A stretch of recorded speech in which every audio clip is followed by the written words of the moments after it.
3, 2, 1, go! 네, 안녕하세요. 보람의 병원.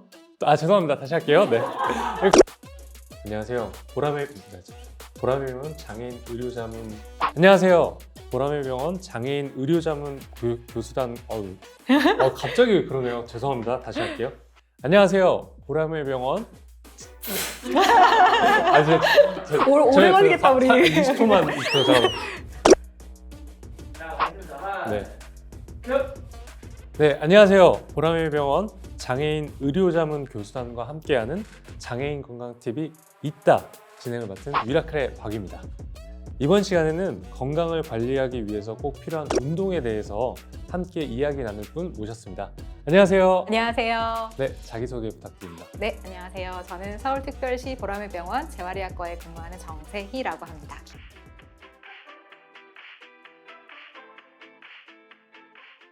네, 반갑습니다. 네, 반갑습니다. 네. 박희 씨는 운동 좋아하세요? 저는 환장하죠. 네. 네, 저도 굉장히 좋아해요. 운동을 많이 하기도 하고. 박희님은 주로 어떤 운동 하세요? 저는 이제 헬스장에 가서 들죠. 그러면 3대는 혹시? 3대요. 그래도 한 80kg 정도 미는 것 같아요. 저는 마라톤 많이 하고요. 마라톤이요? 네, 마라톤 많이 하고. 그 40.1km 예, 가요? 그럼요. 예. 그걸 완주하신다고요? 네. 진짜 제가 함부로 주변의 분들은 그럼 어떠세요? 좀 반반인 것 같은데 열심히 하는 분들도 계시고 아예 안 하시는 분들도 계신 것 같아요. 네. 네. 그 우리나라에서 장애인들이 얼마나 운동하는지 혹시 아세요? 아니요, 모르겠어요. 그 조사 자료가 있는데요. 한 5분의 1 정도만 꾸준하게 운동을 한다고. 5분의 1이요? 네. 나머지 5분의 4는 거의 운동을 안 하거나. 굉장히 낮네요. 굉장히 낮죠. 근데 확실히 장애인 분들이 비장애인 분들에 비해서 이 건강 관리하는 것이 좀 취약한 건 사실이잖아요. 건강 관리 위해서 운동은 저는 좀 필수라고 생각하거든요. 살기 위해서 운동을 해야 된다고 생각합니다. 네, 그 말이 정말 맞는 말씀인데요. 꼭 장애인만의 문제는 아닌 것 같아요. 장애인이든 비장애인이든 현대사회가 그냥 편하게 살기 너무 좋게 되어 있잖아요. 엘리베이터도 있다, 차도 있다. 우리가 우리 몸을 스스로 움직이지 않아도 잘 살 수 있도록 되어 있고, 최근에는 배달도 너무 잘 되어 있어서 맞아요.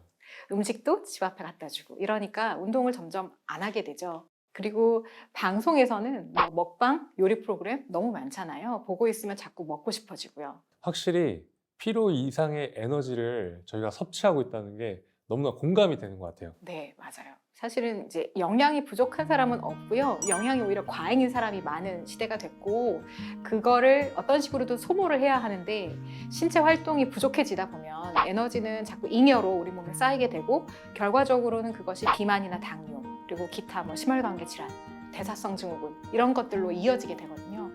장애인들의 경우를 보면 비장애인에 비해서 대사증후군이나 만성질환의 미병률이 훨씬 높은 걸로 되어 있습니다. 대략 한 3배에서 5배 정도. 그렇게 높아요? 네, 훨씬 많고요. 또 이제 만성 통증의 경우도 장애인의 경우가 15배 정도. 15배요? 근데 저처럼 이 휠체어를 타는 분들이 운동을 하고 싶어도요, 여건상 운동하기 어려운 게 사실이거든요. 실제로 운동할 시설이랑 또 프로그램을 찾는 게 너무나 어려워요. 너무 어렵다는 말씀 정말 공감하고요. 특히 이제 안타까운 것은 장애인들을 위한 체육 서비스들이 여러 가지가 있는데, 코로나로 2년 이상 저희가 그런 운동 프로그램 시설 기존에 이제 운영하던 것도 사실 접근성이 더 떨어진 것이 맞아요. 병원에 계신 장애인들을 위한 이제 서비스를 저희가 재활체육이라고 부르고, 병원에서 퇴원하셔서 댁에 계시거나 혹은 지역사회에 거주하시는 분들을 위한 체육 서비스를 생활체육이라고 부르거든요. 그런데 가만 생각해보면 병원에서 입원하면서 병원에서 해주는 체육 서비스를 잘 받다가 막상 좋아져서 퇴원을 하게 되면 그 이후에는 본인 스스로 이제 생활체육 서비스를 찾으러 다니셔야 되거든요. 근데 그것이 굉장히 쉽지가 않습니다. 저 같은 경우는 병원에 있을 때부터 저처럼 휠체어 타신 분들이 어떻게 운동하는지 유튜브 영상 보면서 많이 따라하기도 하고, 제가 친구들이랑 같이 개발하기도 하고, 그러면서 운동 방법을 계속 꾸준히 찾았던 것 같아요. 근데 이런 문제를 해결하기 위해서 대책이 진짜 필요한 것 같은데요. 어떤 노력이 진행되고 있나요? 네, 아주 다행인 것은 2017년에 장애인 건강권법이 시행이 되기 시작했습니다.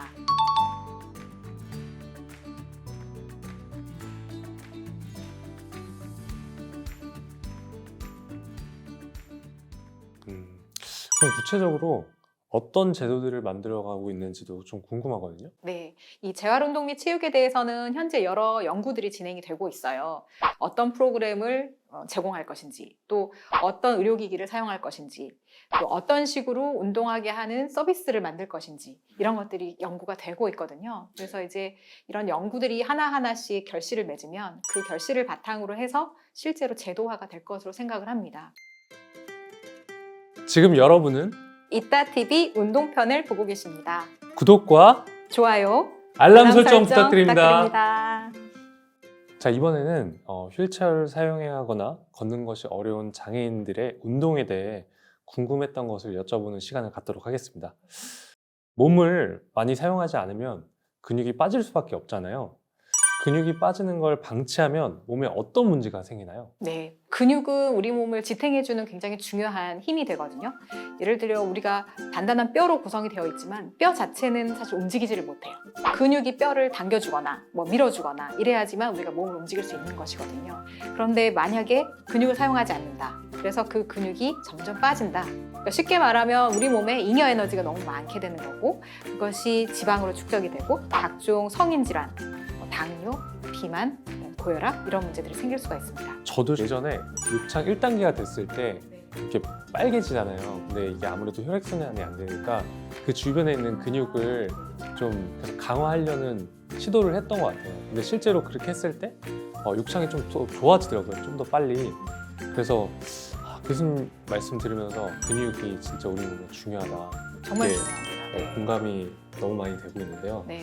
좀 그렇다면 근육이 빠지지 않게 하기 위한 방법, 그리고 더 나아가서 그 근육을 강화할 수 있는 방법은 또 어떤 것들이 있을까요? 네, 우리가 근육을 키운다, 근육을 강화한다 이렇게 할 때 떠올리는 장면들이 있죠.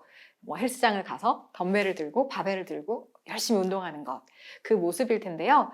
그러면 장애인으로서 내가 그런 운동을 할 수 있나? 이런 생각이 드시잖아요. 근데 사실은 꼭 그런 어떤 무거운 걸 들거나 밀거나 이렇게 하지 않아도 이미 우리 몸이 몇십 킬로짜리니까 우리 몸이 마치 그런 덤벨이나 바벨의 역할을 해줄 수도 있습니다. 그래서 힘이 부족하시다고 하면 내 몸을 이용한 맨몸 운동도 얼마든지 이용할 수 있어요. 제가 박위님 유튜브 보니까 푸시업, 팔굽혀펴기 굉장히 잘하시더라고요. 아, 보셨어요? 네, 봤죠? 이 촬영 때문에 보신 거 아니고요? 예습 좀 했죠, 제가. 그런데 박위님께서 하신 그런 팔굽혀펴기 같은 그런 운동 굉장히 좋은 맨몸 운동입니다. 그래서 하실 수 있는 범위 내에서 내 몸을 이용한 운동들을 해주시는 게 굉장히 좋고요. 만약에 내가 힘이 너무 부족해서 내 몸을 움직일 수가 없는 상태, 특정 부위가 그럴 수도 있고요. 그렇다고 하면 스탠딩 테이블을 이용한 서기 같은 것도 도움이 됩니다. 아, 이게 스탠딩 테이블 얘기가 나와서 말인데요. 제가 이게 좀 너무 궁금해요. 그러니까 저도 집에 그걸 하나 구매를 해서 할 때도 있고 안 할 때도 있는데 이 효과가 진짜 과연 어떤 건지, 왜냐면 가만히 서 있기만 하니까 좀 궁금하거든요. 네, 그러니까 아까 제가 말씀드렸던 것처럼 만약에 내가 다른 운동을 더 할 수 있다 하면 스탠딩 테이블이 그닥 효과가 없을 수도 있지만, 만약에 혼자 서는 것 혹은 잡고 서는 것이 어려운 분들한테는 스탠딩 테이블이 굉장히 유용한 치료가 됩니다. 왜냐하면 근육에 부하를 가해주는 그런 역할도 되지만 뼈 건강에도 굉장히 중요해요. 그래서 뼈는 내 몸의 체중을 지탱하지 않으면 뼈에서 자꾸 칼슘이 빠져나가거든요. 그것이 장기화되면 골다공증에 이제 노출이 될 수가 있어요. 그래서 골다공증을 예방하는 목적으로도 스탠딩 테이블에 규칙적으로 서주는 것이 굉장히 도움이 많이 되고요. 그 외에도 휠체어 생활을 오래 한다든지 아니면 앉아서 혹은 누워서만 지내시는 분들의 경우는 관절이 굳거나 변형이 생길 위험도 굉장히 높거든요. 그래서 그런 자세를 스탠딩을 통해서 좀 개선하는 방법도 있습니다. 저 진짜 좀 오늘 가서 서야겠네요. 네. 좀 약간 위기의식이 들어요. 네. 그리고 저처럼 이제 휠체어를 타면요, 자연스럽게 이 어깨가 이렇게 말리잖아요. 그리고 목도 약간 거북목처럼 이렇게 앞으로 튀어나오더라고요. 저처럼 이제 휠체어 타신 분들의 공통적인 문제라고 생각이 드는데 이걸 좀 어떻게 해결할 수 있는 방법이 있을까요? 네, 어깨를 보호하는 여러 가지 방법들이 있는데 하나는 근육 강화 운동이고 하나는 스트레칭과 같은 보완 운동이 되겠습니다. 근육 강화 운동은 우리가 어깨 안정화 근육이라고 되어 있어요. 어깨를 싸고 주변에 있는 근육들인데요. 휠체어를 밀 때 특정 방향으로만 계속 반복해서 쓰기 때문에 어떤 근육, 몇 가지 근육만 사용을 하게 되어 있습니다. 그러면 그 근육은 너무 필요 이상으로 강해지고 근데 그거 아닌 다른 어깨 근육들은 사실 잘 안 쓰이게 되거든요. 그래서 나머지 근육들을 골고루 강화해주는 운동들을 평상시 해두는 것이 중요하고요. 그리고 이 앞쪽 근육들이 타이트해지고 짧아지는 경우들이 있어요. 그러면 그 근육들을 좀 스트레칭 해주시는 것이 필요합니다. 그래서 뒤쪽으로 몸을 많이 신전해 주시는 그런 운동들, 스트레칭 등을 평소에 많이 해주시고요. 그 다음에 상대적으로 등 근육이 약해집니다. 그래서 등 근육을 강화하는 운동들을 해주시면 보완이 될 수가 있습니다. 진짜 개인적으로 궁금한 건데 어깨를 아무래도 많이 사용을 하잖아요. 그러면은 좀 나이가 많이 들었을 때 혹시 어깨가 지금은 제가 문제를 못 느끼는데 나중에 어깨가 많이 상할 수가 있는 건가요? 사람은 직립보행을 하게 되면서 어깨에 체중 부하를 할 일이 없어지게 됐습니다. 그래서 어깨는 체중을 부하하는 관절이 더 이상 아니에요, 사람에게서는. 그런데 휠체어를 사용하셔야 하는 분들은 계속 어깨를 이용해서 휠체어를 밀어야 하고 또 이동을 할 때 팔로 짚고 이동을 하셔야 되잖아요. 그렇기 때문에 체중을 어깨가 이제 지탱을 해줘야 됩니다. 그렇기 때문에 과사용 손상 이렇게 용어를 하는데요. 특정 동작 혹은 특정 근육만 많이 사용하게 되면 그것이 이제 부상으로 이어질 수가 있습니다. 그래서 아프지 않을 때 지금 틈틈이 관리를 해주시는 것이 그런 부상을 미연에 예방하는 좋은 방법이 될 겁니다. 오늘은 이 장애인 운동에 대해서 함께 이야기를 나눠봤는데요.